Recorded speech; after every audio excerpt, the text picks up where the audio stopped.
তারা ঘোষণা করেছে পুলিশকে মারতে পারলে 10,000। তাদের উদ্দেশ্য ছিল পুলিশকে ডিমোরালাইজ করা।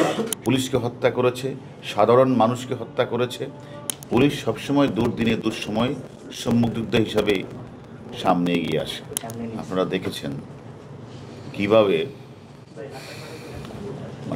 কোঠা বিরোধী আন্দোলনের কে ঘিরে জামাত এবং বিএনপির ক্যাডাররা আমাদের 2 জন পুলিশ সদস্যকে শনির আখড়া ও রায়েরবাগ এলাকা কিভাবে নির্মমভাবে পিটিয়ে তারা হত্যা করেছে।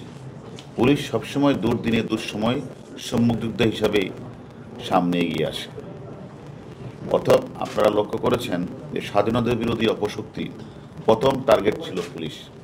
তার উদ্দেশ্যটা ছিল তারা বারবার তারা রাষ্ট্রীয় স্থাপনাগুলিতে 28 অক্টোবরের পরও দেখেছেন তারা রাষ্ট্রীয় স্থাপনাগুলি বিশেষ করে প্রধান বিচারপতির বাসভবন শুরু করে আমাদের পুলিশ হাসপাতালে তারা হামলা করেছে, পুলিশকে পিটিয়ে হত্যা করেছে।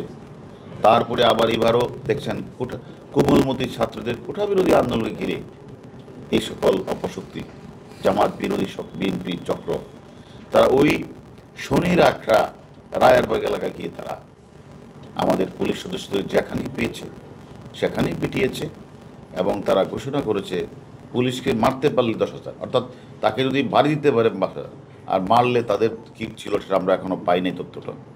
তারা এইভাবে তারা যেখানে বাড়ি বাড়ি তাদের উদ্দেশ্য ছিল পুলিশকে ডিমোরালাইজ করা এবং পুলিশ করতে পারে তাহলে বোধহয় তাদের যে আন্দোলন তারা মনে করেছিল যে তারা সাকসেস হবে।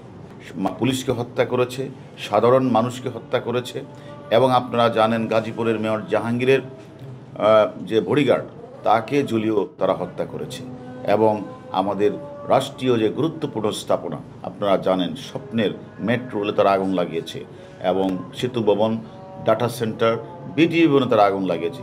আমরা বাংলাদেশ পুলিশের প্রতিটি সদস্য আমরা বিভিন্নভাবে ডাটা আমরা আমাদের মোবাইল ফোন এবং বিভিন্ন ধরনের ডিজিটাল ডিভাইস সবগুলি আমরা অ্যানালাইজ করছি, ভিডিও ফুটেজগুলি আমরা অ্যানালাইজ করছি। আমরা মনে করি অনেক বিএনপি জামাতের গুরুত্বপূর্ণ সদস্য যারা হত্যাকাণ্ডে অংশগ্রহণ করেছে, হত্যাকাণ্ডের নেতৃত্ব দিয়েছে, অর্থের যোগান দিয়েছে, আমরা তাদেরকে আইনের আওতায় নিয়ে এসেছি এবং তাদের মোবাইল ফোনে আমরা সেই সকল তথ্য আমরা পাচ্ছি। আমরা এই তথ্যের ভিত্তিতে আরও যারা যারা বাংলাদেশের যেখানে লুকিয়ে আছে সেখান থেকে তাদেরকে ধরে এনে আমরা আইনের আওতায় এনে বিচারের মুখোমুখি আমরা দাঁড় করাবই। এবং আমি মনে করি যারা এই ঘোষণা দিয়েছিল তারা টাকা দিবে পুলিশকে বা ছাত্রলীগকে বা সাধারণ মানুষ পিটাতে পারলে তাদেরও আমরা গ্রেপ্তার করেছি। যারা পুলিশ সদস্যদেরকে পিটিয়ে হত্যা করেছে তাদের 6 জনকে আমরা গ্রেপ্তার করেছি। আমরা মনে করি যারা মেট্রো রেলে আগুন দিয়েছিল সে সকল চক্রের সন্ধান আমরা পেয়েছি। আমরা তাদেরকে শীঘ্রই তাদেরকে গ্রেপ্তার করে আমরা আপনাদের মুখোমুখি করব, আইনের আওতায় আমরা নিয়ে আসব। আমরা মনে করি যারা মনে করেছিল যে ঢাকা শহরে অস্থিতিশীল পরিবেশ সৃষ্টি করে বিভিন্ন স্থাপনাগুলিকে ভাঙচুর করে তারা এখান থেকে পালিয়ে যাবে, বাংলাদেশ পুলিশ কিছুই করতে পারবে না, আমি তাদের উদ্দেশ্যে বলতে চাই যে আমরা 28 অক্টোবরও দেখেছেন যারা এই হত্যাকাণ্ডে অংশগ্রহণ করেছিল তাদের কিন্তু আমরা আইনের আওতায় নিয়ে এসেছি।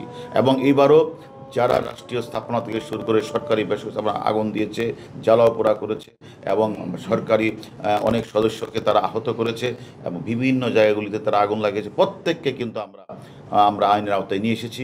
আমাদের জিজ্ঞাসাবাদ চলছে, তাদের জিজ্ঞাসাবাদে আমরা অনেক গুরুত্বপূর্ণ তথ্য পাচ্ছি।